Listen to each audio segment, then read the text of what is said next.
Bonjour, vous écoutez Lifetime, nous sommes aujourd'hui le jeudi 19 novembre 2020 et c'est l'épisode 196. Aujourd'hui, nous ne sommes que deux pour animer cet épisode. J'ai la chance d'avoir avec moi Florian. Salut Florian. Salut Guillaume, ça va Ça va. Alors on n'a pas la chance de te voir ce soir. A priori, il y a trop de bazar chez toi, faut pas déménager. Hein. Ouais, c'est pas le moment là, c'est un peu le merdier. Mais bon. Alors ce soir, un épisode... peut-être pas trop long, on va parler de 3 sujets. Premier sujet, on va vous parler du nouveau entre guillemets navigateur de Microsoft Edge en version Chromium. On va vous parler de Xbox pour faire le point sur la sortie des nouvelles générations. Et enfin, on va vous parler de sécurité informatique avec Pluton. Non, rien à voir avec la mythologie. Ou la planète. Ou la planète, tu as raison. Planète ou planétoïde non, c'est Pluton, non? C'est Pluton ou Pluton? J'ai un trou. Non, parce qu'en fait, Pluton, c'est le copain de Mickey. C'est ça. Mais là, on va reparler d'ST de la peur, mais c'est pas le sujet. Allez, je crois que sans plus attendre, Florian, on va attaquer avec le premier sujet, c'est le navigateur Edge. C'est parti. Alors, dans les premières nouveautés, la nouveauté qui pour toi est sûrement la plus intéressante, Florian, n'est-ce pas? Ce sont les nouvelles icônes Fluent. Oui. Depuis un an, Microsoft tente enfin d'unifier son design. On va dire que depuis une dizaine d'années, avec Metro, c'était un petit peu le bazar. On avait certaines icônes qui étaient modernes, certaines icônes qui étaient vieilles. Et puis au fil des années, ça a un peu empiré parce qu'ils ont lancé Metro de MDL 2.0 sur Windows 10 et on s'est retrouvé avec un gros bazar avec plein d'icônes de toutes les générations. Et là, ils sont enfin en train d'essayer d'avoir le même design un peu partout. Et l'un de ces petits trucs, c'est les petites, je sais pas comment on appelle ça, c'est pas vraiment des icônes, c'est des petits pictogrammes, les petits. Ouais, mais c'est des icônes. Comment t'appellerais ça? C'est des. Bah, j'appellerais ça une icône. Ouais, mais c'est pas une icône comme sur le bureau, c'est une icône mini. Oui, mais pour moi, ça reste, c'est une petite image qui représente une idée, une fonctionnalité. Donc pour moi, ça serait par définition une icône. Bon, d'accord. Enfin bon, celles-ci, avant, elles étaient encore de l'époque 2015, Windows 10. C'est ce que vous pouvez voir dans votre barre des tâches, l'icône du son, l'icône du réseau, l'icône du Wi-Fi. C'est des icônes très carrées, très plates. Et avec Fluent Design. Oui. Ils arrondissent, ils les modernisent en quelque sorte. Donc on peut voir ici par exemple que toutes ces icônes, le petit bonhomme là, il a des formes arrondies. Je veux dire le rectangle il est arrondi. Toutes les icônes ont été refaites dans ce nouveau Fluent Design. Et ce qui est bien, c'est qu'en plus elles sont cohérentes avec ce qu'on a déjà actuellement sur Outlook Android, par exemple Skype Android, Teams Android. Et ce qu'on aura à terme vraiment sur toutes les applications Microsoft. L'idée, c'est que vraiment, tu vois cette icône-là, tu te dis c'est une application Microsoft. Et c'est une bonne chose d'avoir à nouveau, enfin, une sorte de cohérence qui est en train de se créer à ce niveau-là. Alors, ils ont fait une grosse mise à jour de Edge. Une identité relative à l'application. Ils ont fait une grosse mise à jour de Edge. Toutes les icônes de l'app d'un coup sont passées en Fluent. Donc c'est pas mal. Ils ont dit que c'était seulement la première. Il y aurait 2 vagues. Ils ont dit que c'était la vague 1. La vague 1, il y avait les icônes. Et après, la vague 2, ils changeraient plus en profondeur l'âge pour la rendre plus fluente en elle-même. Je ne sais pas trop ce qu'ils veulent dire par là, mais on verra bien. Ok. Donc ça, ces icônes-là, c'est un peu ce qu'on aura probablement sur Windows d'ici 1 an ou quelques mois, j'espère, s'ils vont assez vite. Oui, parce que vous pouvez installer, vous pouvez avoir ces icônes, on ne l'a peut-être pas dit, Florian, sur Edge Canary et sur Edge Dev. Pour l'instant, c'est pas disponible pour le Edge de monsieur et madame tout le monde, le Edge qui est fourni avec le navigateur, avec le système d'exploitation. D'ici 1 mois, ce sera pour tout le monde. Ouais. Hein. Alors, oui, 1 mois ou 2. Alors, je crois que le Edge Beta est disponible toutes les 6 semaines en nouveauté. Et le Edge pour monsieur et madame tout le monde, le Legacy est peut-être un peu plus lent encore. Oui, c'est possible. Bon, enfin bon, il n'y a pas non plus de nouveautés qui soient... Bon, non, ce sont des icônes. À côté de ça, on a des choses un petit peu plus intéressantes. Florian, on a la possibilité de lire les PDF directement dans le navigateur. Bon, ça, c'est quelque chose qui se fait dans tous les navigateurs. Est-ce que tu peux nous mettre un petit PDF ou est-ce que tu veux que je partage mon écran? J'en ai un qui est prêt. Voilà, bon, j'ai lancé un PDF au pif. Tu étais prêt. Non, j'étais pas prêt. J'ai testé PDF sur Bing et puis j'ai pris le premier truc. Et donc là-dessus. Là, c'est mon thème dark. Désolé, c'est normal qu'il est dark. Ce serait un peu plus normal comme ça. Donc là, vous pouvez bien sûr le lire normalement, mais vous pouvez aussi l'éditer. Comment je fais ça? Enfin, l'éditer, l'annoter plutôt que l'éditer. Vous pouvez rajouter pas mal de petites choses. Vous avez de nouvelles fonctionnalités d'édition, voilà, qui sont arrivées. Alors, que ce soit au stylet, si vous avez une surface ou une tablette graphique. Ben, vas-y, donc c'est l'occasion de tester. Alors, moi, j'avoue, je le fais directement sur la surface avec Dropboard PDF. Mais là, voilà, vous pouvez le faire directement dans votre navigateur. D'accord. Mais tu vois, ce qui est bien, c'est que grâce à ce navigateur, vous n'avez plus besoin d'applications externes comme Dropboard PDF si vous voulez éditer votre document. Par exemple, vous avez un PDF à signer, tout simplement, ben, vous le signez comme ça si vous avez un stylet et c'est gagné. Pas besoin d'application payante, tout se fait directement dans le navigateur. Donc c'est quand même assez pratique. À côté de ça, on a des petites mises à jour de sécurité, Florian, qui sont arrivées, notamment avec une meilleure gestion des délais d'expiration des cookies, des pages, où on va vous demander plus fréquemment la sécurité va être vérifiée plus fréquemment, voilà. Bon, pour ceux qui utiliseraient encore des fonctionnalités de IE, Edge va intégrer maintenant IE de manière beaucoup plus poussé, donc vous n'aurez plus besoin de lancer IE pour utiliser ces fonctionnalités. Évidemment, vous avez beaucoup de corrections de bugs qui arrivent là dans les dernières nouvelles, mais il y a deux choses moi que j'ai trouvé assez sympa, Florian. Je vais te remettre en partage d'écran. C'est en premier lieu la synchronisation de l'historique que vous avez entre vos machines qui utilisent Edge. Donc ça peut être les ordinateurs, ça peut être une tablette, ça peut être votre smartphone. Donc là, il va falloir aller l'activer. Alors, je sais pas si tu peux montrer comment l'activer, Florian. Bah, je vais regarder. Après, où est-ce que c'est ça? Alors, non, moi, je suis pas passé par là. Tu vas bien loin pour peu de choses, finalement. Alors, tu vas sortir de là, tu vas aller sur une page web, n'importe laquelle. Par exemple, tu as la première page qui a l'air pas mal de Lifestyle. Très bonne page. Parfait. Très bonne page. Alors, tu vas cliquer sur les trois petits points qui sont complètement à droite, à côté de... Voilà. Non, clic droit, pardon. Et tu fais personnaliser la barre d'outils. Si tu fais un clic droit sur les trois petits points. Ah, je connaissais même pas ça. Voilà. Tu peux personnaliser ta barre d'outils. Et là, tu peux activer le bouton d'historique, par exemple. Tac. Et tu peux aussi activer le bouton de capture d'écran. D'accord, je savais pas qu'il y avait un bouton là. Et partage aussi, tiens. Et le partage si tu ne l'as pas déjà activé. Il y a du monde là-bas maintenant. Ouais, alors effectivement, ça fait un petit peu de monde, mais après, à régler en fonction de vos utilisations. Et donc maintenant, vous avez le mode historique partagé. Et ça, vous avez les onglets qui s'affichent à partir, qui viennent d'autres appareils, quand vous utilisez plusieurs appareils avec Edge. Attends, genre que je ne parle pas logique, c'est quoi l'historique, c'est ça? Non, c'est favori ça? Non, c'est le rond avec la flèche qui va en arrière, qui remonte le temps. Je l'ai pas.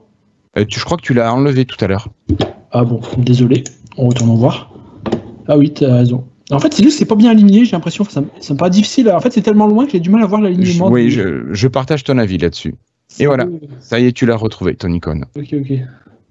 Donc, l'historique qui est ici, ok, ça fonctionne. Bon, voilà. Là, ça marche pas, mais ok, d'accord. Parfait. Voilà, donc là, vous retrouvez les 25 derniers onglets qui ont été ouverts, pas plus. Alors, je sais pas si dans l'avenir, il y en aura plus, mais... à voir. Déjà, ça permet quand même de voir venir, quand on passe par exemple de son smartphone au PC, ça peut être pratique.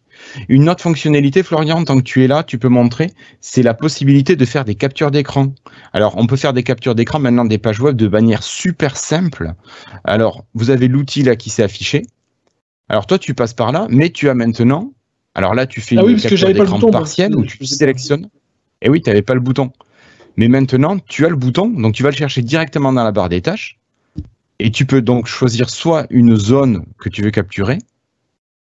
Et donc là, vous avez un éditeur simpliste d'images, mais ça marche. Et voilà, paf.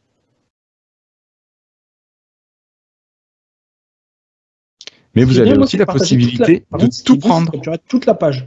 Ça, c'est bien. Donc, comme vous avez sur les smartphones. Voilà. Et là, j'ai vraiment la page entière, tout en esquivage qu'en bas. Ça, c'est cool.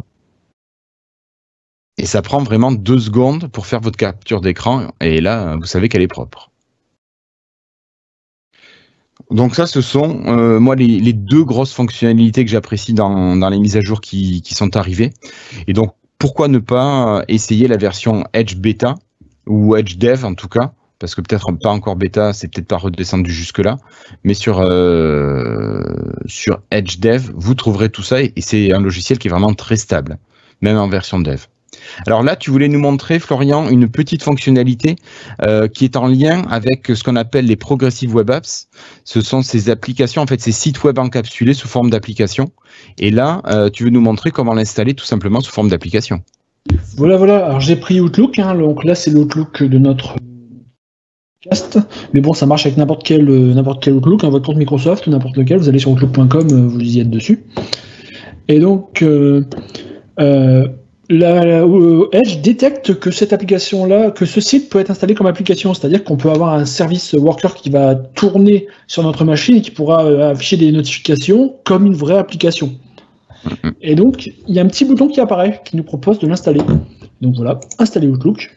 Il nous propose d'installer comme application. Il aura sa propre fenêtre, s'intégrer dans Windows.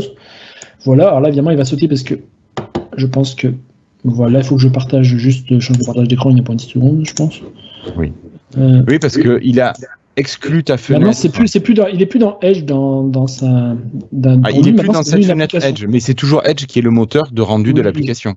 Et donc on voit maintenant, c'est clairement une application. Ça ressemble à une application comme une autre. Ça ressemble plus à une fenêtre de Edge. C'est une application qui a ses notifications, qui fonctionne comme une application normale. Alors là, tu as vraiment montré un site web qui est pensé pour devenir une PWA. Oui, c'est Outlook. Voilà. Microsoft le fait pour. Et Twitter marche aussi parfaitement. Twitter est pensé pour être une PWA. Ouais, d'ailleurs, leur application est une PWA. Oui, maintenant, c'en est une de base. Donc c'est la. Mais cette fonctionnalité, là, Florian, d'installer un site web en tant qu'application, c'est quelque chose qui fonctionne pour tous les sites web. Oui, vous on peut pouvez le faire très bien installer tout ce que vous voulez. Donc là, tu reviens sur le contenu, voilà, de ton. Si je vais par exemple sur YouTube, qui est pas du tout Google n'a pas transformé ça en PWA du tout, ben si on veut, on peut quand même forcer en faisant c'est pas fichier, je suis en 1990 dans ma tête. 3 petits points, application, installer ce site comme une application, et là il va nous installer donc le site dans une fenêtre comme on a vu tout à l'heure, ce sera identique. Sauf qu'il n'y aura pas de notification, il n'y aura pas d'intégration Windows avancée, ce sera juste un site web dans une app, si on veut, mais ça reste très pratique. Moi, je le fais souvent avec YouTube, par exemple. Je sais pas toi ce que tu fais avec quoi. Moi, je le fais avec certains services où j'ai pas envie de m'identifier à chaque fois. C'est plus des services pro, en fait, dont je me sers en application. La messagerie pro qui est pourrie d'habitude, que tu peux pas intégrer de manière correcte à Outlook ou à des choses comme ça. Donc là, je les mets en application. Je trouve ça plus facile à gérer. Dans les nouveautés, je pense à ça, un truc dont on n'avait pas parlé tout à l'heure, cette petite sidebar là, quand tu fais une recherche maintenant. Je sais pas si tu as à l'écran. Pardon ? Je disais que je te remettais à l'écran parce que je t'avais enlevé de l'écran. Alors, non, celle-là, je l'utilise pas. Je l'ai vu dans les news. Quand tu fais une recherche en un mot, tu peux faire rechercher test dans la sidebar et pouf, ça t'ouvre Bing avec ta recherche, le mot qui était surligné. Ta recherche, tout ça, c'est un petit truc sympa, je trouve. Bon, mais c'est quelque chose qu'on avait déjà avec Cortana à l'époque. On pouvait rechercher avec Cortana. Ça remplace un peu ça. Voilà. Alors, dans les autres fonctionnalités, Florian, est-ce que tu nous montrerais comment lancer une application, un site web que vous avez installé en application au démarrage, s'il te plaît ? Mais oui, ça. Alors pour ça, il y a. En fait, si on va dans la page edge.//flags, on a toutes les fonctionnalités que Microsoft est en train de tester en fait, mais qui n'a pas forcément activé dans le navigateur, mais qu'on peut installer manuellement si on veut nous-mêmes. Et donc, si on cherche PWA, on a plein de petites options pour les PWA. Par exemple, desktop PWA. Desktop PWA, je n'arrive pas à le dire à moitié en anglais, c'est pas grave. PWA Icon Shortcuts Menu. Donc ça, c'est juste pour que... Alors ça marche plus, je voulais le montrer, mais ça marche plus. Là, je sais pas pourquoi, mais ça marchait avant. Si on installe Twitter, par exemple, PWA, et qu'on l'accroche sur la barre des tâches, on fait clic droit, on a par exemple l'option créer un tweet, tout de suite qui apparaît là. Ça ajoute des raccourcis dans l'icône qu'on accroche sur la barre des tâches. Là, pour une fois, ça ne marche plus, je sais pas pourquoi. Je crois qu'ils activent les trucs selon les jours. On peut également forcer les PWA par exemple à démarrer au démarrage de l'OS si on veut lancer les applications automatiquement. Et une petite option qui est marrante, qui ne sert pas à grand chose pour l'instant, mais il y a une option pour migrer automatiquement les PWA vers la version du store. Alors ça veut dire qu'à terme, ils vont mettre des PWA Edge sur le store et que automatiquement, quand on va installer une PWA, ça va installer la version qui sera sur Windows Store plutôt que celle qui fait tourner par Edge. Donc je sais pas, ils essaient d'intégrer ça un peu plus ici et là.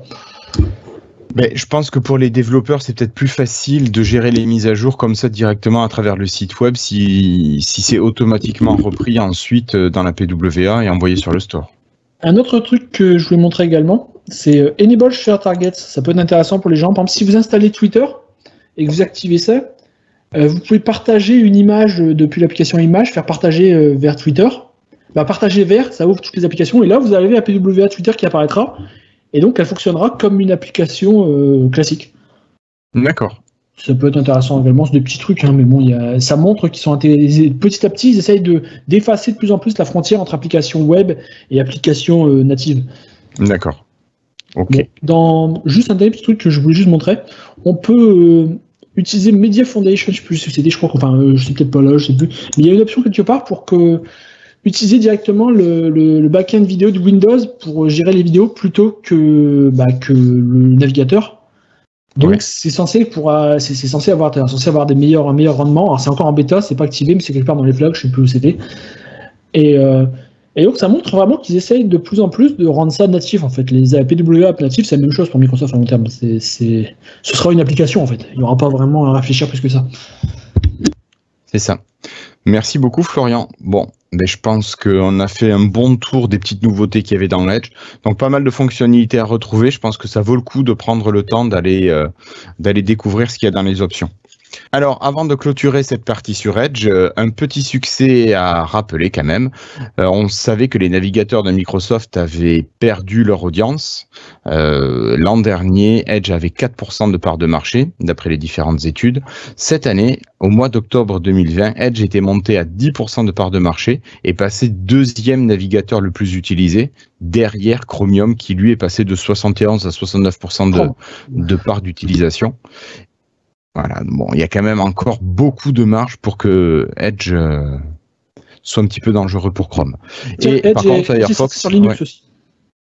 Oui. Et par contre, ce qui est un peu dommage, c'est que Firefox se casse encore un peu plus la figure, avec plus que seulement 7% de part de marché. J'ai envie de dire que malheureusement, le problème, c'est que les navigateurs sont devenus des lanceurs d'applications. Oui. Quasiment, c'est ce qu'on voit. Et Firefox reste sur l'ancien système, c'est plus un navigateur. Ça reste un navigateur. Et malheureusement, je crois que maintenant, l'ère des navigateurs simples est en train c'est la fin. Hein. Voilà. Ouais. J'ai peur que tu aies raison, malheureusement. Bon, allez, on reparlera de navigateurs peut-être avec le camarade Patrick quand il reviendra. Je pense que ça sera peut-être un petit peu plus son dada.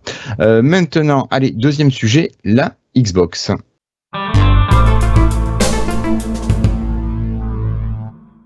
Alors, ça fait déjà depuis le 10 novembre, donc 9 jours que les consoles de nouvelle génération sont sorties, en tout cas chez Microsoft, en ce qui nous intéresse.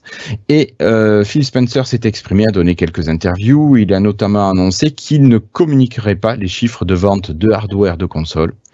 Il se contentera de vanter les parts d'utilisation des services Xbox Live, des abonnements Game Pass et Game Pass Ultimate. Donc là, pour l'instant, on n'en saura pas plus. Voilà, donc on saura le nombre d'abonnements et le nombre de joueurs actifs sur le Xbox Live. Les premiers jours de vente ont été très bons, question Xbox. Ça, tu t'en doutes, Florian. Et ce qu'on a appris qui pouvait être assez intéressant, c'est que lors du premier jour de vente, donc le 10 novembre, il y a eu 70% des consoles qui ont été vendues avec un abonnement Game Pass. Donc ça montre bien l'engouement, je pense, de pas mal de joueurs pour cette manière de consommer du jeu vidéo, donc par abonnement, et avoir un catalogue assez fourni. C'est un peu l'évolution naturelle des choses. Hein. Je veux dire, finalement, on se demande si la première Xbox qui a tenté de faire le tout cloud n'était pas juste un tout petit peu trop tôt. Mais peut-être. Mais tu vois, c'est pas le cas chez Sony. Là, chez Sony, il n'y a pas d'abonnement comme ça, qui sont équivalents en puissance et en force de catalogue. Ah bon, ils ont pas un truc en ligne? Je sais pas. Ils ont des trucs en ligne, mais pas aussi fort que le Game Pass de Microsoft. En fait, on peut pas tout faire, on peut pas tout jouer en ligne, contrairement à Microsoft, c'est ça? Enfin, on peut pas tout jouer en streaming. Mais alors en streaming, là, il faudrait plutôt demander à Cassie. Mais moi, tu vois, je pensais plus vraiment Je mélange deux choses. Je mélange le dématérialisé. Tu mélanges le xCloud et le Game Pass avec le catalogue de jeux. Donc, moi, ce que je te disais, c'est que Microsoft, par le Game Pass, t'offre plus de 200 jeux pour un abonnement de 12 € par mois, avec la version Ultimate. Donc, tu peux jouer et sur console et sur PC. Alors que toi, tu parles plutôt de xCloud, c'est le streaming de jeux en ligne. Ouais, mais voilà. Microsoft est bien en avant. Bah, je pense, oui, que là-dessus, ils sont plutôt en avant. Et d'ailleurs, Phil Spencer faisait plus de comparaisons avec Stadia de Google et Luna d'Amazon plutôt qu'avec Sony et Nintendo. Tu vois, qui sont des concurrents plutôt sur la partie hardware. Là, lui, il regardait plutôt sur le côté cloud parce que j'imagine que pour lui, ce qu'il voit, c'est que l'avenir, c'est plutôt le cloud gaming avec le streaming de jeux vidéo. Je pense que c'est pas une analyse qui est bête actuellement dans la manière de consommer des gens. Voilà, bon, sinon une petite information aussi, on sait que Microsoft se tourne un petit peu vers le Japon pour regarder vers des nouveaux studios, pas forcément en achat pour l'instant, mais plutôt en partenariat. Pareil, Phil Spencer a dit qu'il ne comptait pas acheter pour l'instant de studios japonais, contrairement à ce qu'avait dit Bloomberg, mais qu'il pensait plutôt à du partenariat ou qu'il serait intéressé de travailler avec certains studios. Voilà. Et Florian, tu sais pour qui c'est qui a craqué pour la Xbox Series S, toi? Pas moi. Non, pas toi, d'accord. Mais au niveau des gens qui l'ont acheté, il semblerait que ce soit plutôt des joueurs qui arrivent dans l'univers Xbox pour l'instant. Donc des gens qui ont envie de jouer, des gens qui n'ont pas forcément envie d'avoir de la 4K ou qui n'ont pas besoin d'avoir de la 4K pour jouer. Donc ça peut être quand même quelque chose d'assez intéressant de voir ça, finalement, une console qui marche bien. Bon, on rappelle, cette Xbox Series S n'a pas de lecteur optique, donc vous ne pourrez pas vous en servir comme lecteur de DVD, de Blu-ray ou pour installer les jeux que vous auriez pu acheter en physique. Donc toi, c'est pas pour toi, ça? Bah, ça dépend, en fait. De plus en plus, moi, je passe quand même au dématérialisé. Hein. C'est juste que j'aime pas le concept d'abonnement, en fait. C'est plus le concept d'abonnement qui me gêne que le concept de dématérialisé. D'accord. Donc toi, tu préfères aller acheter des jeux sur GOG, par exemple, où tu vas garder ton jeu en numérique et au moins après tu peux en faire ce que tu veux. C'est plus pratique pour toi. Et après, par contre, l'avantage, c'est vrai que quand tu achètes actuellement, je crois que chez Microsoft, maintenant, quand tu achètes un jeu, tu peux jouer sur PC aussi, tu peux jouer partout. Parce que c'est quelque chose que j'aimais pas trop non plus quand c'était lié à une machine. Par exemple, chez Nintendo, tu acheté un truc Virtual Console, tu sais que dans 10 ans, il n'existe plus le truc que tu as acheté. C'était, mais bon, Nintendo sont très mauvais là-dessus. Je pense que chez Microsoft, c'est quand même un peu plus. Mais tu vois que de toute façon, tous les jeux que tu as achetés il y a 10 ans, ils marchent encore maintenant. Si tu les avais achetés et s'ils sont liés à ton compte Microsoft, évidemment. Oui, voilà, c'est clairement. Mais ce qui est bien, c'est que maintenant, en plus, ils sont pas liés à une seule console. Ils sont liés, tu peux jouer sur PC. À ton compte. Ça, c'est. Ouais. C'est lié à ton compte et pas à la machine. Donc tu peux y jouer n'importe où. Pour continuer, une dernière petite information, alors c'est l'application Xbox Game Streaming qui a sorti le bout de son nez, alors peut-être de manière inopportune. Elle a été repérée sur le Microsoft Store espagnol, donc je sais que chez Frandroid, ils ont récupéré l'APK pour le tester, donc ils ont pu streamer les différentes consoles. Alors ils ont, je crois, testé toutes les consoles, donc la Xbox One et les séries S et X. Donc ça marche, on peut streamer les trois consoles vers l'application. Et par contre, ce qui ne marchait pas parce qu'il y avait besoin d'un code, c'était le xCloud. Mais bon, on peut imaginer que ça va arriver assez rapidement.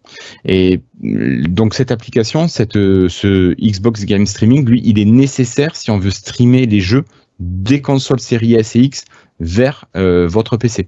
Alors qu'actuellement, si on a une Xbox One, on peut la streamer avec l'application Xbox vers le PC, de manière donc, en fait, très simple. Est-ce que ça veut dire que parce qu'avant, j'ai l'impression que ça fonctionnait entièrement via le réseau local. Oui. Maintenant, est-ce que ça passe par le cloud, donc c'est... Alors, je sais, non, je pense pas que ça passe par le cloud. Je pense qu'il y a juste peut-être l'identification qui passe par le cloud, où Microsoft va vérifier que ta console a le droit d'envoyer à ton PC, ou que ton PC a le droit de recevoir l'information envoyée par ta console. Pourquoi ? Parce que tu as besoin d'un abonnement pour faire ça maintenant ? Non, mais ça va vérifier que tu as le même identifiant Microsoft, je pense. Ouais, mais ça, l'autre, elle le faisait aussi. Ça me paraît bizarre d'avoir passé. Mais je sais pas, est-ce qu'il y a des API particulières qu'utilisait la Xbox One et qui ne sont pas reprises, une API, oui, pas reprise par les Xbox Series S et X, ou est-ce qu'il y a une nouvelle fonctionnalité qui est nécessaire? Je ne sais pas. Là, vraiment, il n'y a pas d'explication. Là, pour l'instant, l'application, elle a plutôt fuité, elle a été récupérée, et ils n'ont pas fait d'analyse informatique de quels étaient les protocoles utilisés. Mais je pense qu'on en saura plus bientôt. Mais de toute façon, cette application sera nécessaire pour streamer les consoles de nouvelle génération. Florian, on va terminer avec la partie sécurité informatique.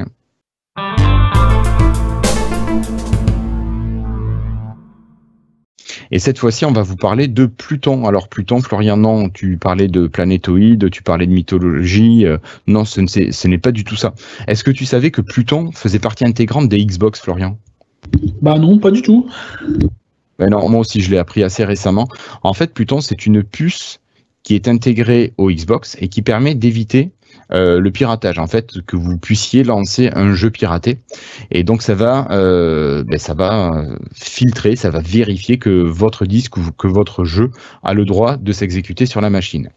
Et Microsoft a décidé de profiter de cette expérience, en fait, où ils maîtrisent tout le process d'utilisation de Pluton pour vérifier leur jeu, mais maintenant ils se destinent à utiliser Pluton sur les ordinateurs, et ceci pour améliorer la sécurité, notamment dans les cas de failles, comme on a pu connaître, c'était quand l'an dernier avec Spectre et Meltdown, je crois que ça fait un an ou un an et demi. Ça date, non? Je sais pas. Je sais plus si c'était 2018 ou 2019, mais c'est pas si vieux quand même. On en a entendu parler plusieurs fois de ça. Mais bon. Enfin bref, donc ça permettrait de boucher des failles qu'avaient laissé Spectre et Meltdown, et ce Pluton va être intégré au processeur directement. Ouais, c'est ça, je veux dire, je comprends pas, parce que Microsoft fait pas de processeur, donc, enfin si, ils en font quelques-uns, ils en font un sur la surface, mais c'est tout, quoi. Voilà, alors Microsoft alors en tout cas, il a développé seul ou en partenariat, ça je suis pas dans le secret des dieux, mais ce processeur Pluton, en fait c'est une partie de processeur qui va être intégrée au processeur, parce que actuellement Microsoft travaille avec Intel, ils vont travailler aussi avec AMD et Qualcomm pour mettre en place Pluton à l'intérieur des puces de nouvelle génération. Donc je pense que d'ici 1-2 ans, quand on achètera une nouvelle machine avec une puce récente, on aura Pluton qui sera intégré, que ce soit un smartphone, un ordinateur, un ultra portable, que sais-je. Donc ça va permettre en fait d'éviter qu'il puisse y avoir un piratage entre le processeur et les puces TPM qui existent déjà sur les cartes mémoire. Les puces TPM, ce sont des puces qui avaient des fonctions de sécurisation de la machine, de sécurisation des composants. Et bien tout ça, ça va être fait par la puce Pluton. Donc l'avantage, c'est vraiment que ça ira directement, ça restera dans le processeur au niveau de la vérification. Donc ça va marcher pour la protection des composants à l'intérieur de la machine. Alors ça, je me demande vraiment comment ça marche techniquement, mais aussi pour tout ce qui est reconnaissance grâce à Windows Hello, où là, ça sera vérifié grâce à Pluton. Et ces nouvelles puces vont reprendre tout ce que faisaient déjà les puces TPM et rajouter tout ce que Microsoft peut proposer, je pense, de manière plutôt, alors pas libre, mais plus accès grand public pour l'instant, de ces consoles vers les machines, vers les PC. Voilà. Et donc, bien sûr, comme ça sera lié à Microsoft, on aura droit à des possibles patchs du mardi, une fois par mois. Donc, normalement, les puces resteront à jour à ce niveau-là. Voilà. Et qu'est-ce que j'ai? Oui, on aura aussi Linux qui devrait pouvoir bénéficier de ces puces Pluton, notamment, enfin on le sait parce que Azure utilise des systèmes Linux et qui bénéficient déjà d'équivalents à Pluton. Donc il n'y a aucune raison que ça puisse pas arriver sur les Linux de manière simple. Voilà Florian. Des questions? Bon, il n'y a pas grand-chose à dire, hein, c'est très technique, hein, donc. C'est ça. Alors moi, après je me demandais, est-ce que c'est une bonne chose cette sécurisation, ou est-ce que ça va nous brider, nous filtrer tu vois, je me posais ce genre de questions, alors de manière complètement peut-être paranoïaque. On peut aller 3 heures sur le débat, mais sur l'architecture x86, je pense que ça bloquera jamais parce qu'elle est de fait libre depuis toujours en fait. Je veux dire, sur un PC Intel de AMD x86, tu peux toujours faire ce que tu veux. Hein. Il y a plein de trucs de sécurité et tu vas dans le BIOS, tu désactives tout ce que tu veux. Tout est désactivable. Tu peux remettre en mode non sécurisé comme en 1980 et lancer MS-DOS 1.0 si tu veux. Tout est encore... C'est vrai. Voilà. Tandis que par contre, sur tout ce qui est ARM, là je trouve que la sécurité elle est souvent forcée. Enfin, forcée, c'est bien et mal parce que souvent, t'achètes un appareil Windows sur ARM, tu peux pas. J'ai vu des gens qui n'arrivent même pas à réinstaller Windows tellement le truc, s'ils pétaient leur Windows, ils n'arrivent même pas à le réinstaller tellement le truc qui est fermé. Et ça, c'est quand même fou. Ouais. Et donc, j'ai l'impression que ces systèmes-là, ils sont pensés plus comme des smartphones pour l'instant, qui sont très verrouillé, tu réinstalles pas ton système, tu en changes pas. Bon après, mais là c'est pas du tout, c'est pas plus ton en ça, c'est vraiment on verra bien où on va dans le futur avec Apple qui est passé à l'ARM, on verra peut-être que Microsoft va suivre un peu plus, peut-être qu'il y aura plus de PC ARM, mais vu qu'ARM c'est quand même pas un truc standardisé, je vois pas comment on pourrait avoir un système aussi ouvert qu'X86. Alors là franchement, je crois qu'on pourrait faire un freestyle entier avec tout le monde là-dessus un jour si ça intéresse. Ouais. Ça serait un bon sujet d'ailleurs, je sais pas ce que t'en penses. Ben, je pense que je suis d'accord, mais ça serait bien de se remettre les M-Story aussi en tête parce que tu as pas mal parlé des architectures x86. Oui, faudrait parler aussi d'ARM. Quand je aurai le temps de les faire. Bientôt. J'espère. Ouais. Ok, ben on garde ça, on se met ça sous le coude pour un futur freestyle. Je pense qu'on aura quelques amateurs de sécurité ou en tout cas qui aimeront en parler. Bon, mais Florian, je pense qu'on n'a rien de plus à rajouter pour cette période qui est quand même un petit peu creuse au niveau de l'actualité Microsoft. C'est dommage, hein, on ne s'éclate pas comme on a pu le faire il y a encore quelques semaines. Ou quelques années. Oui, bon, je remonte pas jusque-là, sinon on pourra se refaire un freestyle sur les Windows Phone s'il y a besoin. Voilà, allez. Bon, mais je vous remercie toutes et tous de nous avoir suivis. Je vous donne rendez-vous. Alors peut-être pas la semaine prochaine parce que j'ai vraiment peur que l'actualité soit pas assez chargée pour qu'on vous fasse un épisode d'au moins 30 minutes. Mais allez, on se donne rendez-vous dans 15 jours. Portez-vous bien et puis à très bientôt. Salut tout le monde, ciao.